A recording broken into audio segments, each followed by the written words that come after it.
I know you've seen the memes, the ones that say something like, oh, look, after 4 months of work and $200 in supplies, I finally harvested my first 50-cent tomato.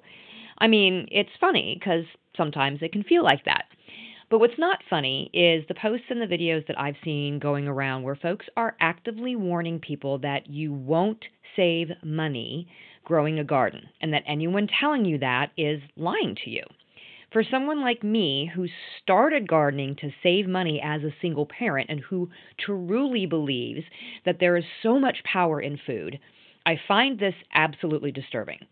Every garden situation and every location and every gardener is different. Our goals are different, our challenges are different, and that warrants each garden to have a different approach.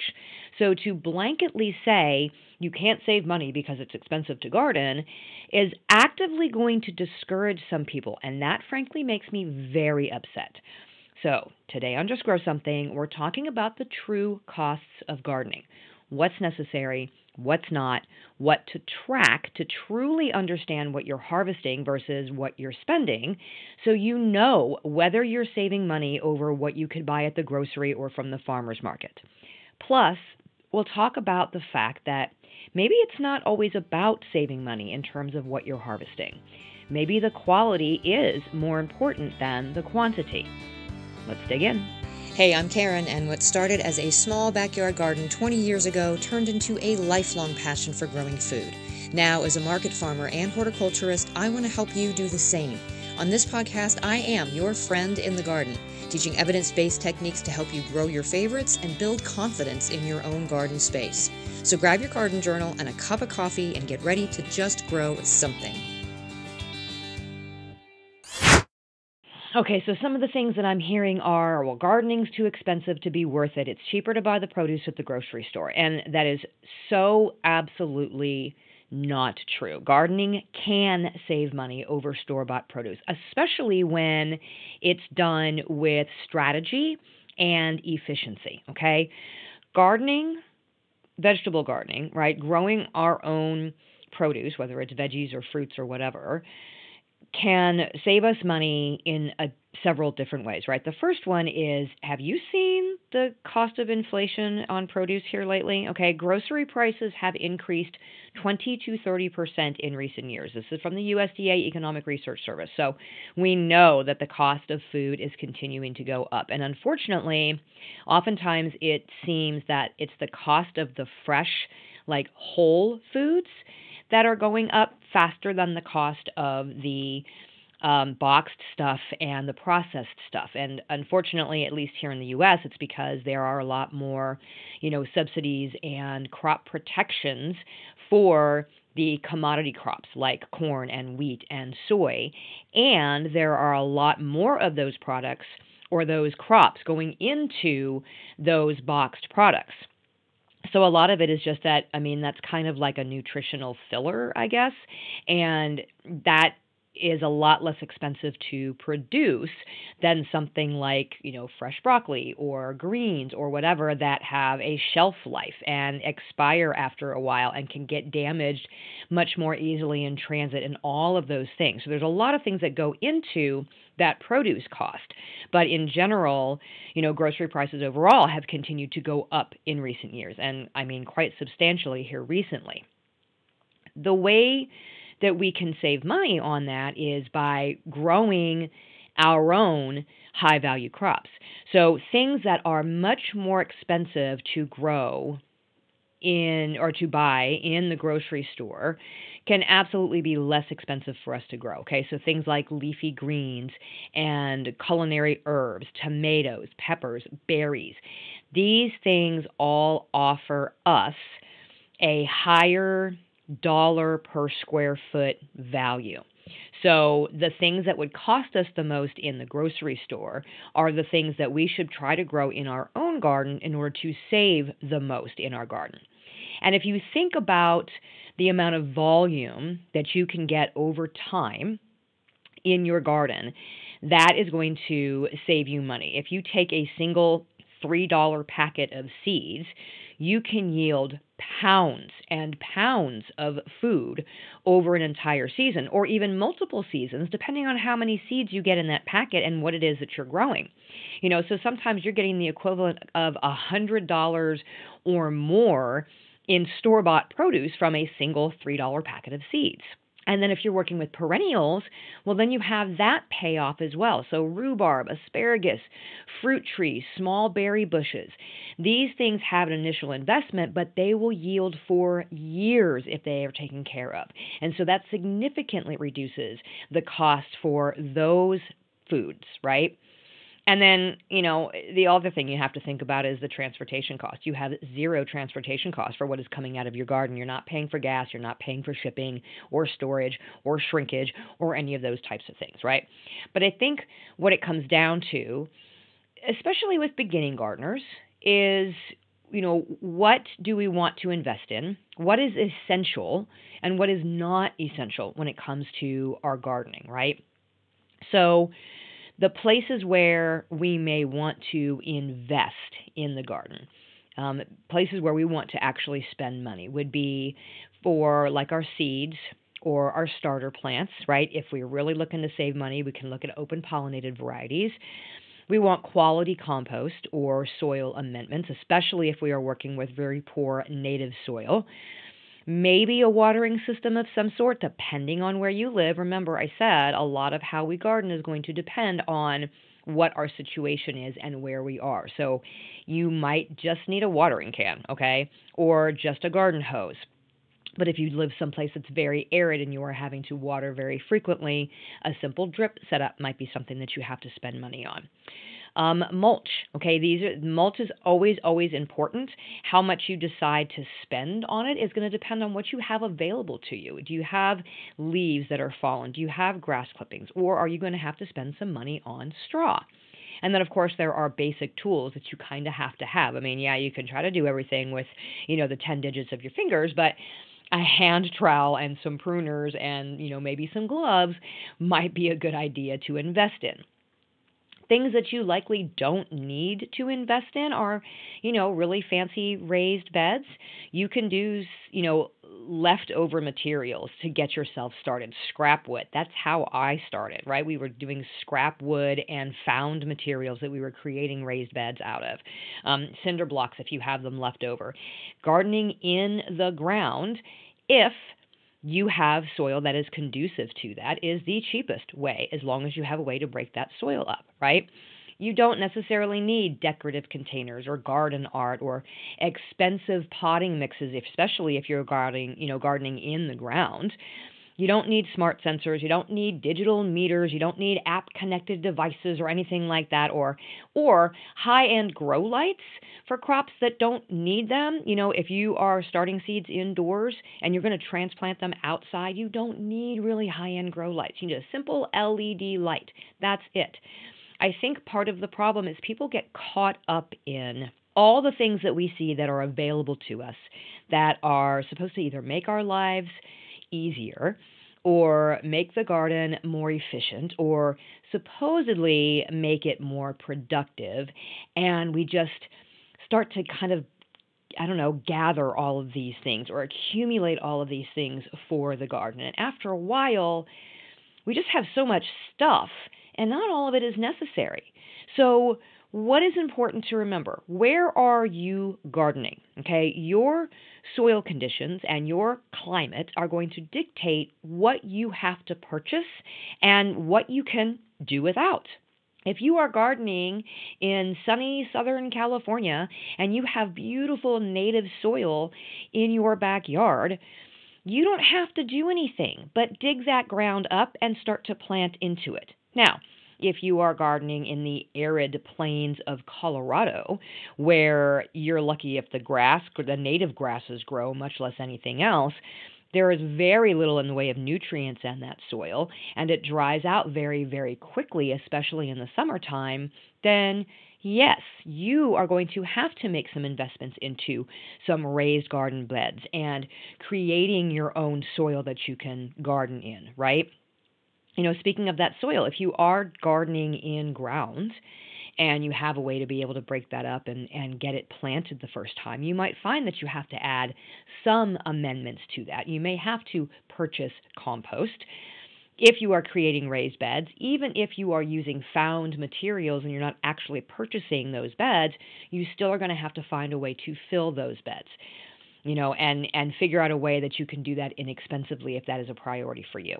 The seeds or the plants that you buy, if you can get away with starting directly from seed in the spot where you are gardening, then you are going to save yourself over having to go and buy started plants.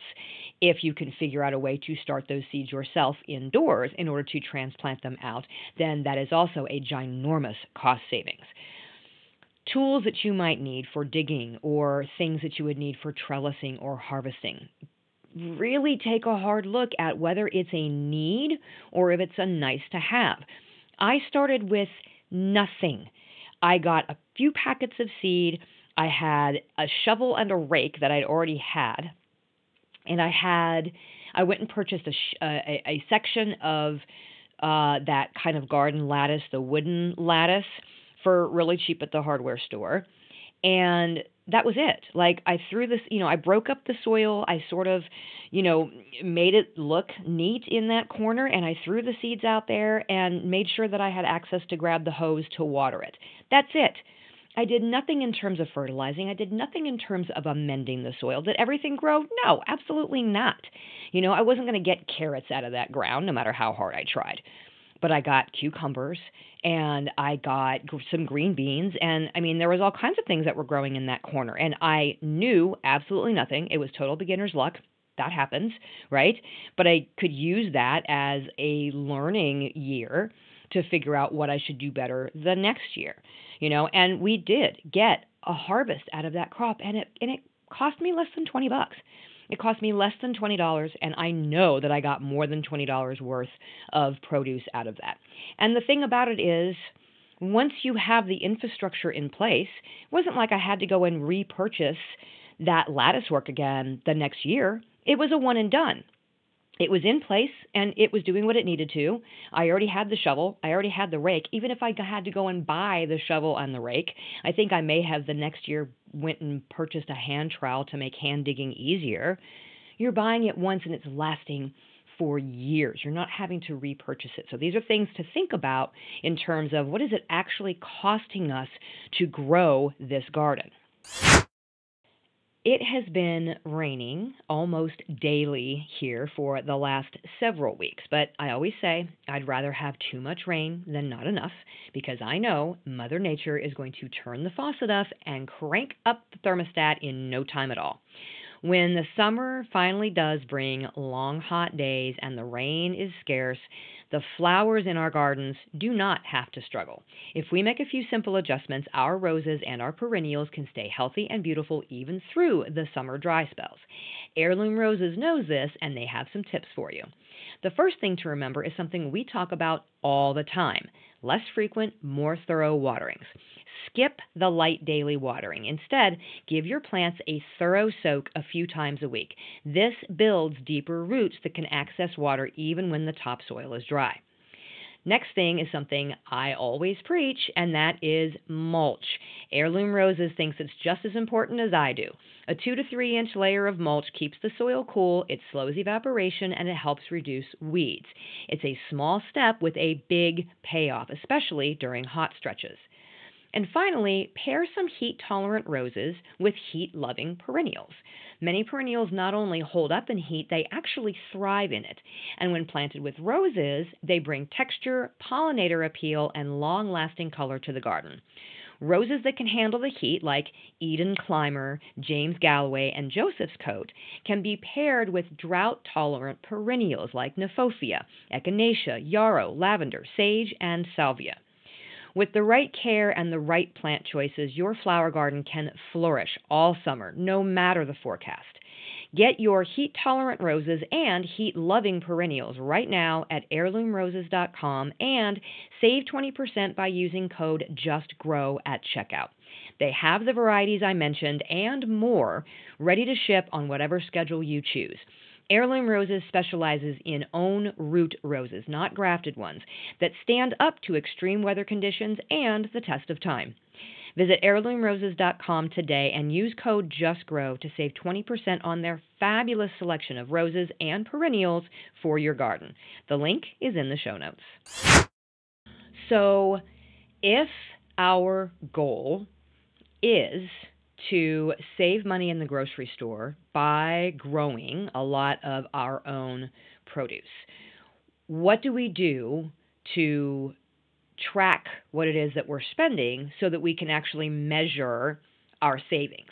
And the way that I would say to treat this is, if your goal is to essentially make money from your garden in terms of the fact that, you're not having to buy as much produce, you're replacing the grocery store, then treat it like a side hustle.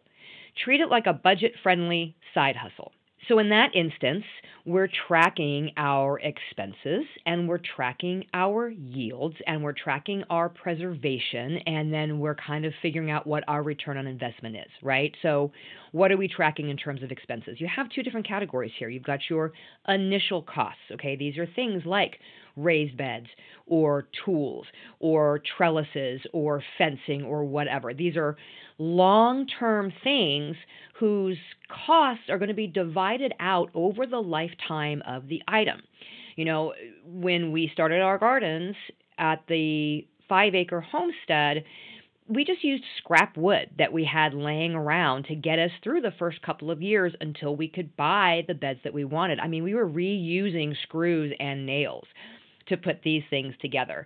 And we actually had gotten some free things off of Craigslist that we were using to break up the soil or to mow down the lawn or whatever. Now, even when we moved over to the 40 acres, we were still using scrap wood and things to kind of build our raised beds. Now, most of those have already fallen apart and they're being replaced, but using found materials is a really great way to save.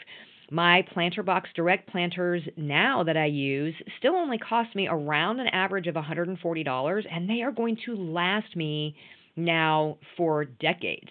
And of course, using my code, JustGrow, not only saves you 10%, but you also get free shipping. So it really is a really good deal. If you buy pressure-treated lumber, okay, that's also a longer-term wooden solution. There's still an upfront investment that you'll need to account for, but that is divided out over the number of years of life that you get out of that bed, okay? So you have those sort of initial costs, and then we have the annual costs, the things that we are having to repurchase every single year. So this might be things like seeds and plants, unless you're doing heirlooms and you're saving your own seeds, and unless you are really starting all of your transplants from seed. If you're buying these, this is going to be sort of an annual cost for you, right? Soil amendments, if you have to purchase anything for that. Compost, if you can't make your own. These are all things that you would have to purchase again year after year. So that needs to be factored in as a cost.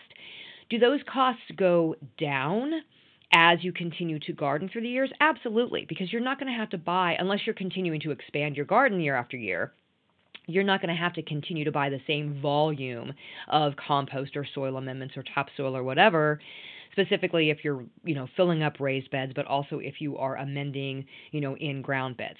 So hopefully those costs will go down year after year, and if you manage those beds properly, you can use things like cover crops that are less expensive to be able to help improve that soil versus, buying compost or soil amendments, and you can manage that a little bit more closely yourself. If the goal is to save money, you got to get scrappy. Okay, we were scrappy. It was a broken shoestring budget. There was no money to be had, and we were building a business in this way. It started out just feeding the family, but we built the farm this way. And so you absolutely, absolutely can bootstrap your garden. Easy, okay? Well, not easy. It's not really easy, but you should be doing this. You should be bootstrapping your gardens, okay? If you're concerned about saving money. The second thing to track now is your yields. So first we're tracking our expenses, and now we want to make sure that we are tracking our yields. I don't like it when I see people say, oh, well, it costs more to grow the garden than it does to go buy in the grocery store, when they admit that they're not actually weighing the produce that they're bringing in from their own garden, and they're not keeping track of it. Like, you should be weighing out what you're harvesting and keeping note of it. I love a garden journal, okay? And one of the things that we keep track of is our yield. Now, obviously, this is a little bit different for me because this is a business for me, right? And I am making money from these gardens. And so I need to know exactly what it's costing me to do this and exactly how much I'm harvesting, so I know exactly what my return on investment is. But if your goal is to make money in terms of you are saving on having to go to the grocery store, then again, we should be treating this like a business and tracking these things anyway. And then when you're figuring out, what that kind of replacement value would be, you should be looking at your local grocery store or your CSAs or your farmers market vendors to price and estimate the value of what it is that you are harvesting, and make sure that you are comparing apples to apples. I mean, literally and figuratively, right? If you are growing organically, compare what you're growing and what you are harvesting to the price of organic in the store or the farmer's market. Don't, have your really high quality produce that you are growing yourself using organic methods and then compare it to the, stuff that you can get in the conventional section at Walmart. It's not the same product. So make sure that you're comparing apples to apples when you're estimating this value, okay?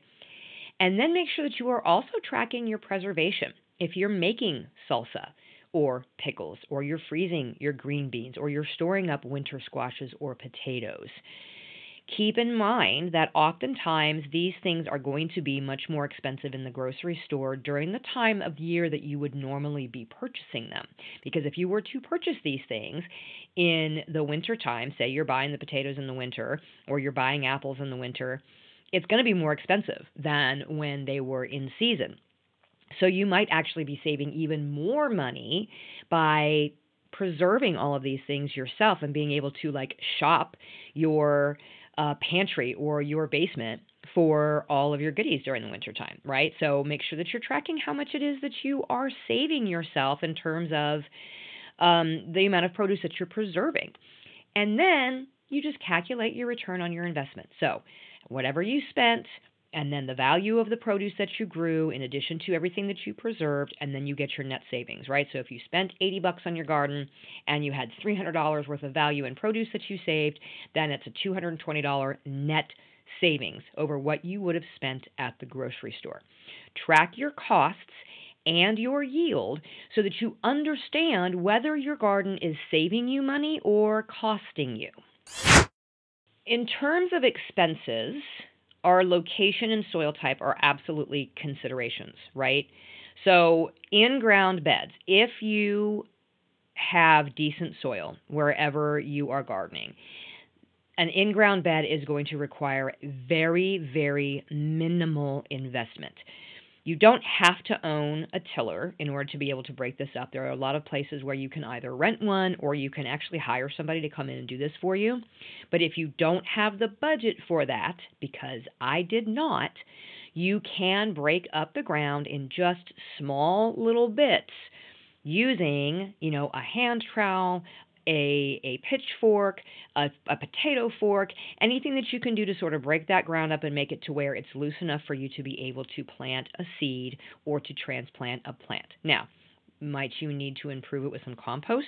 Maybe. Could this be done later on down the road with some cover crops? Absolutely.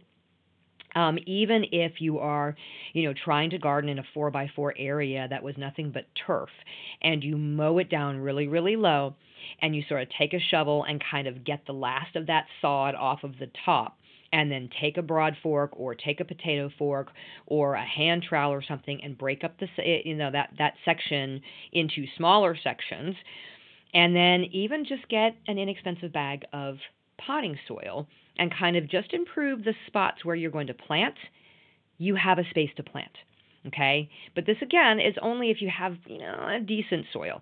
If you live someplace where you don't, and if you continue to try to plant in that corner and it's nothing but clay and nothing is going to grow and you really are just going to be wasting your money, then we look at container gardening. Okay. It could be just pots on your deck. You can start with recycled nursery containers or recycled flower pots or whatever you can find. And then you can move your way up to actual raised planters, right? This can be a little bit more expensive per square foot depending on how you are creating the soil within those containers. So if you're just doing small pots on the patio and you're using straight potting soil for this, then that can be manageable depending on what your budget is. But if you're talking larger square footage, if you're getting those raised planters and you need to fill those up, then there's going to be a little bit of an expense that goes with that. One of the ways to maximize your return on that investment is, number one, to grow those really high value crops, the ones that you are going to pay a high dollar amount for in the grocery store, and to choose compact crops that are going to maximize what the yield is that you can get out of those beds. I just did the math on this for our own gardens. Now I have, wait for it, 34 raised planter beds. Okay, most of them are from Planter Box Direct. Some of them are still the ones that are falling apart from before. And this is in my kitchen garden and also in the garden that's behind my greenhouse. I am actively harvesting from 30 of them right now. In just the past 3 weeks, I have harvested over 250 pounds of produce from those beds, and they are still full of things being harvested. That's not including any of the really heavy stuff like my carrots and my beets that haven't, reached maturity yet, or any of the herbs that I'm not even counting, right? That's an average of over 8 pounds per bed over the past 3 weeks. And I expect over the next 3 weeks that I will get an additional 10 to 12 pounds from each of those beds based on what is just still in them. Okay. So now we're already at 20 pounds of produce out of each one of those beds. And then I will replant them with a summer succession planting and then a summer succession for a fall harvest. So on average, I will yield, depending on the crops that I'm growing, because obviously some crops weigh more than others, but those high dollar ones, those leafy greens, right, are producing abundantly in these beds. And eventually the tomatoes that I will have in these beds and the eggplant I will have, that's the heavier stuff, which again, higher yield because they're compact varieties, but also because I'm interplanting and I'm companion planting, and just the dollar value of those crops. On average, I will yield anywhere from around 54 pounds to 120 pounds of produce per bed across the season, depending on what I plant. Okay?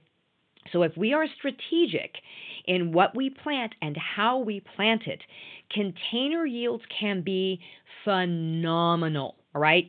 You cannot tell me that you could buy 75 pounds of high value produce in the grocery store for less than what you can grow it in a small space like a raised bed, despite needing to make the initial purchase of the bed and filling it with the soil and amending it each season, especially if you are growing organically and you compare that with the cost of that same produce organic in the grocery store, if you can even find it. Ever tried finding organic collard greens in a grocery store in rural Missouri? Good luck, okay? So being strategic with what we grow means that we can save money. And it also means that you might be able to grow things organically that you otherwise wouldn't have been able to afford organically in the grocery store. That's a whole other thing that we haven't even talked about. It might be cost prohibitive for you to be able to go and buy these things normally in the grocery store. And so you're having to buy them conventionally. But now because you're growing them yourself, you can opt to grow them organically, and now you get the advantages of that, okay? Now, if we have really clay heavy soil, again, we're probably going to have to amend with some compost and some other organic matter. So, obviously, there is a cost there. And in this instance, it really is a matter of trial and error, depending on, trying to determine exactly how many of those inputs you would need every year. We learned the hard way that we shouldn't be like turning all of those amendments into our clay soil, because it doesn't ever last. You have to almost, replace that every single year in its entirety. So instead, we just layer it on top now. And essentially, we have just sort of built an artificial bed, on top of the native soil, and we have to add just a very little bit of it every single year. And that has helped to make it to where those in-ground beds are very, very productive with a lot less amending. Same thing goes if you have sandy soil. You are going to have to add compost, and you likely are going to have to mulch very heavily and choose drought-tolerant crops. So all of these expenses and the costs that are associated with it, again, are going to depend on where it is that you are gardening and what type of soil you are dealing with. So this is where you kind of run into like, okay, well then is it, saving me money in order to be able to grow our own vegetables? And in some instances, it might not be, depending on where you are and the availability of produce in your area. That is a reality, but it's not the predominance of the reality, right? Not like some of these people are saying like, oh, it never pays to grow your own. It's always cheaper in the grocery store. That is absolutely not the case. Okay. So you have to be very strategic in figuring out what it is that you're planting. What does your family use the most, so that you can get the most out of it? What are you paying the most for in the grocery store at the moment? And is that something that you can grow on your own? Okay. There's also the idea of quality over quantity. Your goal may not necessarily be about getting the volume of produce out of your garden that you might buy at the store. You're going to get a higher nutritive value out of the things that you are growing in your own garden, especially if you're not using any type of synthetic inputs. You are actually focusing on the soil health, which is in turn making a healthier plant. That is giving you a healthier, yield, right? You also are getting a higher level of nutrition in these things because there is a lot shorter time between when it's harvested and when you're actually consuming it. It's not sitting on a truck, it's not sitting on a store shelf and degrading over those days or weeks before it gets to your plate. You're harvesting it and you're either eating it or you are preserving it for later. A higher nutritive value means you actually need to consume less of those things to get the same amount of nutrition. It's almost like store produce can sometimes be like empty calories. I always like to refer back to broccoli in terms of, number one, the studies that they did that showed the decrease in the nutrition in a head of broccoli nowadays versus what we were getting 70 years ago. It's astonishing how much less nutrients or how fewer nutrients there are in a head of broccoli now. And then you combine that with the fact that broccoli has a half-life of 24 hours on a lot of its elements, on a lot of its, nutritional content. And so the vitamins and stuff in there begin to degrade, and they have degraded by 50% within the first 24 hours after being picked if they are not being held at as close to freezing as possible. And so what happens when it's been 3 days before it, has left the field and gotten into the warehouse and gotten to the grocery store, and then it sits on the shelves for another 3 days, and it's a day before you buy it and you bring it home. Okay, so great. It's been sitting there for a week. You're getting a few little calories out of it, and you might be getting some fiber, but who knows what you're getting in the way of nutrition versus that head of broccoli that you managed to grow in your garden, and you picked it and you brought it in and you served it to your family for dinner, right? You actually have to eat less of that broccoli than the store-bought broccoli in order to get the same amount of nutrition. That is something that is very difficult to quantify because you don't know. You don't know how much better those vegetables are for you, because there's not a lot of studies being done, because nobody wants to admit what's going on. At least in industry, they don't, right? They don't want to admit that what we're doing to the soils and how we're growing things and how we're harvesting things isn't feeding us properly anymore.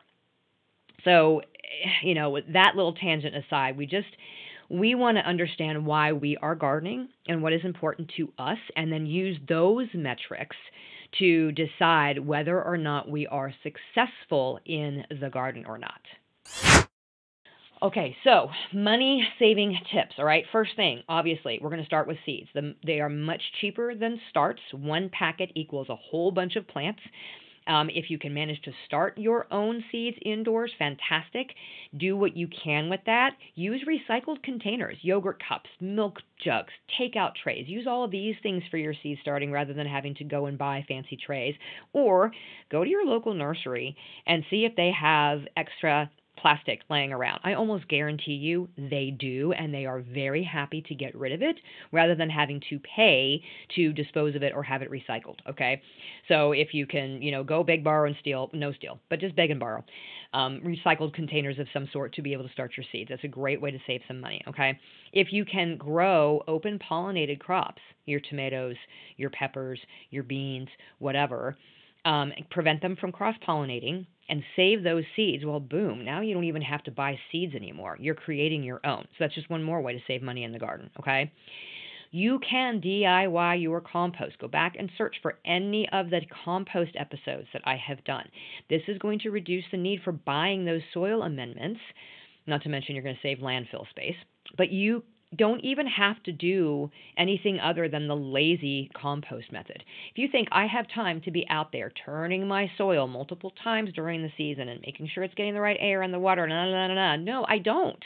I don't have time to do that. I am a lazy composter. But what I do is I take that compost that compiles all during the season, and at the end of the gardening season, I am taking that compost, whether it is finished or not, and I am adding it to those garden beds.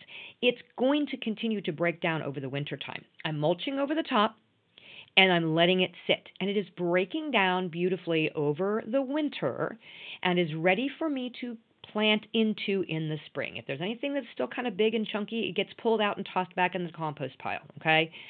It doesn't have to be complicated to make your own compost. Now, obviously, if you are in a homeowners association or something like that, then you got to be careful about how you're doing this. But you can compost for free, and that is going to reduce the need for you to have to go and purchase a bunch of soil amendments. And speaking of that mulch, I know that I'm a proponent of straw. Oftentimes you have to go and buy that straw. You can find mulch for free. You can get a chip drop done. There's a website that you can go to where you can put in your address and let them know, hey, I want a chip drop, and local tree trimmers may drop off a whole load of wood chips for free just right in your yard, okay? Make sure that you have the place for them to dump it, and it doesn't always work. We're in a very rural area. I was on the chip drop list for 3 years and never got a single one. But if you see local tree trimming companies in your neighborhood cutting down neighbors' trees, ask them if they'll drop those wood chips in your yard. You can use leaves from your yard. You can use leaves from your neighbor's yard if you know that they're not spraying for anything, or grass clippings that have not been sprayed with any pesticides.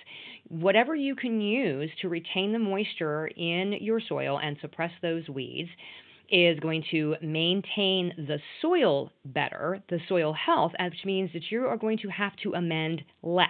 So it's just one more way. Not only are you saving money on the mulch, but now you're also saving money on soil amendments even further because you're maintaining the health of that soil, right? Skip the synthetic fertilizers. They're going to cost you money. Use compost tea. Use worm castings. See if you can find some aged manure, okay? A lot of times you can get this stuff for free, and the problem with the synthetic fertilizers is they are not feeding your soil. They are only feeding the plant that happens to be in that soil at the time. So you're not doing anything to maintain that soil, which again just means you're going to have to continually feed and continue to amend. When it comes to tools, you may not necessarily need to buy tools outright initially. There are local organizations in a lot of different areas that will do like a tool library. like a lending library for garden tools. So, see if you can find one of those organizations in your area and go check out the tools that you need. And sometimes they've got like good tools, like not just the hand trowels and other things that you might need to use, but like tillers and walk behind seeders and all kinds of different things. Find out if your neighbors have any of these tools. If you're doing a small garden to start with, you're not going to need those tools for the long term. You might be able just to borrow them from a weekend and then give them back.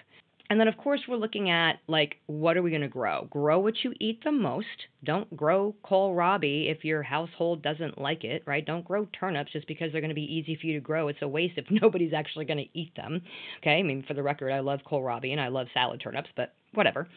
But, focus on those high-yield, high-cost crops, leafy greens, culinary herbs, cherry tomatoes, peppers, zucchini, if you can get away with it in your area, berries, if space allows. All those things generally can be very, very pricey, again, especially if you're doing them organically. And so these are all things that are going to yield a lot in a very small space and also cost you a lot if you go to buy them. I absolutely am a proponent of succession planting and interplanting or companion planting, okay? You should be growing more than one crop per space each season, and you should be maximizing that space at the same time that you're reducing the pests and the weed pressure, okay? How do you think I am getting all of those pounds of food out of those raised beds? It's interplanting and succession planting. And I have continued to work and experiment with all of my different combinations and pairings and continued to increase my yield over the past few years.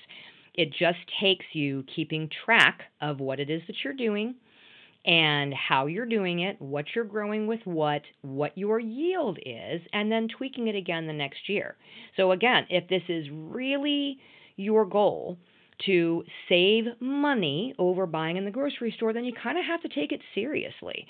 And again, treat it like a side hustle, like a little job, and keep track of everything that is going on so that you can compare notes from year to year to be able to figure it out. Use that garden planner. Use the journal. Track your timing.